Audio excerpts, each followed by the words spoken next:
इसलिए पिंजड़ा बड़ा पुराना, मन राम भजन कर ले। तो ये पिंजड़े में जो पंछी बैठा है ना, पंछी कौन है? आत्मा रूपी जो पंछी बैठा है, उस पंछी का भरोसा नहीं है किसका कब उड़ जाए। ना इसमें कोई उम्र का मतलब है, ना कोई एज का है, ना शरीर का है। आप 500 रुपए के साबुन से नहा रहे और हम नहा रहे 10 रुपए के साबुन से, तो उम्र नहीं बढ़ेगी इससे। शरीर तो चमक सकता है, लेकिन उम्र सांसें फिक्स है। इसलिए हमेशा भगवान का स्मरण सुमरण करते रहो जब जितना समय मिले। है बोलो सत्यनारायण भगवान।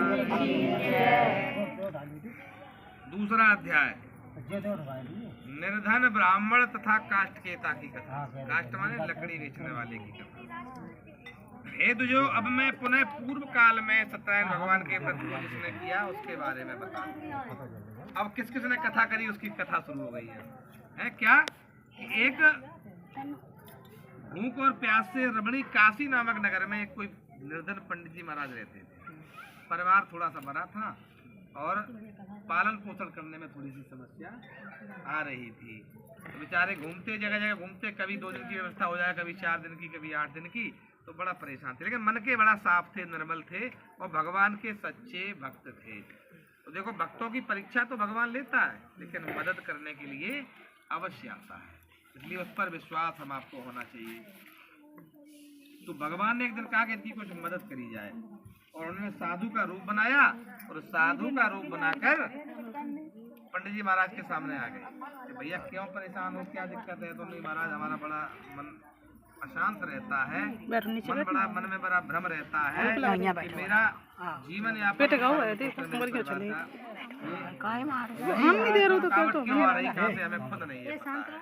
तो उन्होंने कहा तुम मेरी एक बात मान लो, क्या? कि तुम भगवान सत्यनारायण की कथा करो।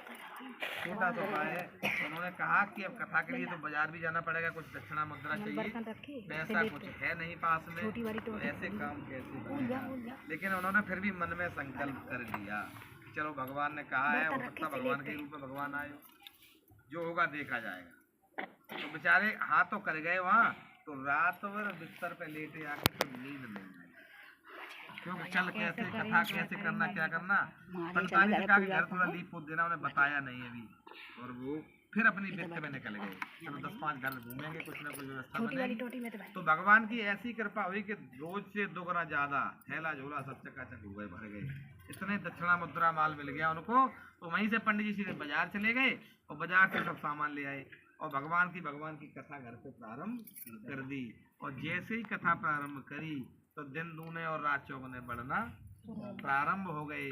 प्रत्येक पूर्णिमा को कथा करने का संकल्प कर लिया। बहुत से परिवार ऐसे हैं जो साल में प्रत्येक पूर्णिमा को कथा कराते हैं, 12 महीने कथा होगी, हर महीने होगी। कई जजमान हमारी जानकारी में नहीं रखे। तो अब क्या हुआ, एक दिन पंडित जी महाराज भगवान की कथा कर रहे थे, तो लकड़ी बेचने वाला लकड़हारा वहीं से लकड़ी लेके रास्ते से निकला। जैसे यहाँ से कोई निकले अभी सड़क से और देख कर जाए क्या हो रहा भैया, अभी थोड़ा सुन ले। और देखो एक विशेष बात बताएं आपको, भगवान की कथा कहीं हो रही हो, भागवत हो रही हो, अखंड रामायण हो रही है, अखंड पाठ हो रहा हो, बगैर निमंत्रण के भी आप सुन सकते हो, दोष नहीं है, सुन सकते हैं। पूर्णिया निमंत्रण उसमें, अब शादी ब्याह कोई व्यवस्था उसमें अगर नहीं बुलाया तो नहीं जाना चाहिए। भगवान के सत्संग कथा में सुनने के लिए आप जा सकते हैं। आ जाओ भैया, भाई नमस्कार, आ जाओ, राधे कृष्ण। हमने मजिया गाए हुए, हमने कैसा शादी हुई, और वो भी कथा सुनने लगा भगवान की। तो कथा में थोड़ा आनंद आया, कथा में आनंद आया तो वो पूरी कथा सुनी कंप्लीट। और प्रसाद वगैरह जब लिया तो उन्होंने उनसे पूछा कि भैया ये आपने क्या किया पंडित जी महाराज, क्या था प्रोग्राम? बोले भगवान की कथा थी और हम बड़ा परेशान रहते थे, इनकी कृपा से हम मेरे सारे। लकड़हारे ने भी वही भगवान की कथा बोल दी कि हम भी भगवान की कथा करेंगे। और उस दिन लकड़हारे को लकड़ी जब बिकी तो 2 गुने से ज्यादा मूल्य मिल गया, इतनी प्रॉफिट फायदा हो गई। वो भी बाजार गए, भगवान की कथा का सामान लाए, उनने भी भगवान की दिव्य कथा करी। इस कथा के प्रभाव से इस लोक में उपभोग करके अंत में वैकुंठ धाम को दोनों परिवार चले, लकड़हारे का भी परिवार और वो ब्राह्मण भी। ऐसी दिव्य भगवान सत्यनारायण की कथा है। इस कथा बस है यही क्या, एक चौपाई जो शुरू में बोली है उसको भी मन में उतारना है। क्या कि निर्मल मन जन सो मोहे पावा और मोहे कपट छल छिद्र न भावा। इनके मन निर्मल है। नहीं आ पाई है, ढोलक चल रहा, बढ़िया चल रहा।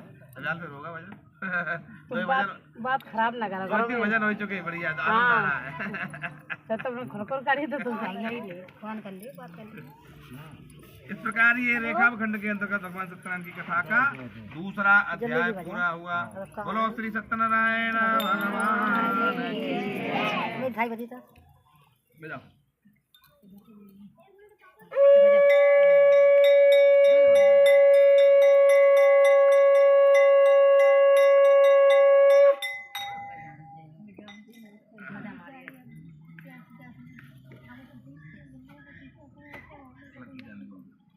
गाड़ी चली जा रही है जीवन की गाड़ी चली जा रही है जीवन की गाड़ी चली जा रही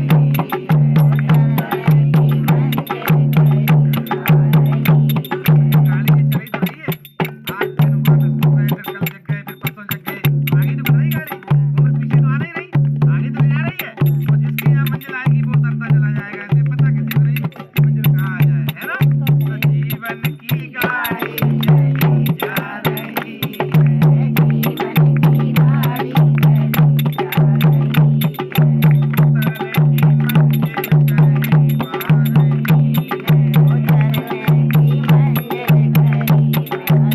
है उतरने की मंजिल करीब आ रही है उतरने की मंजिल करीब आ रही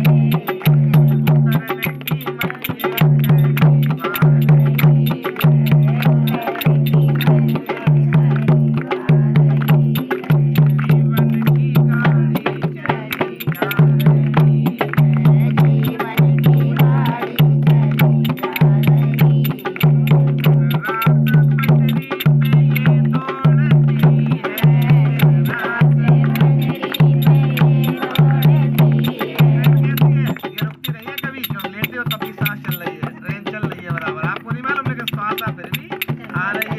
रही है आज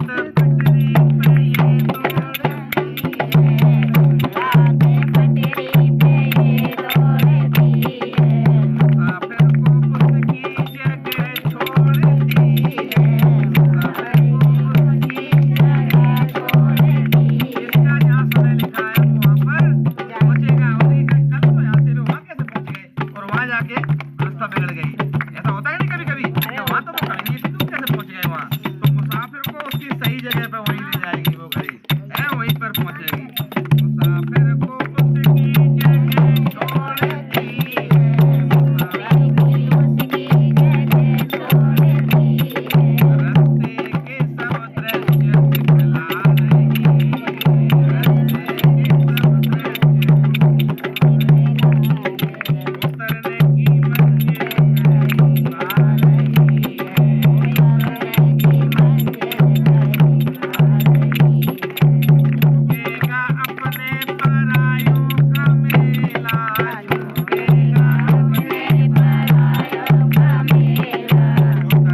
है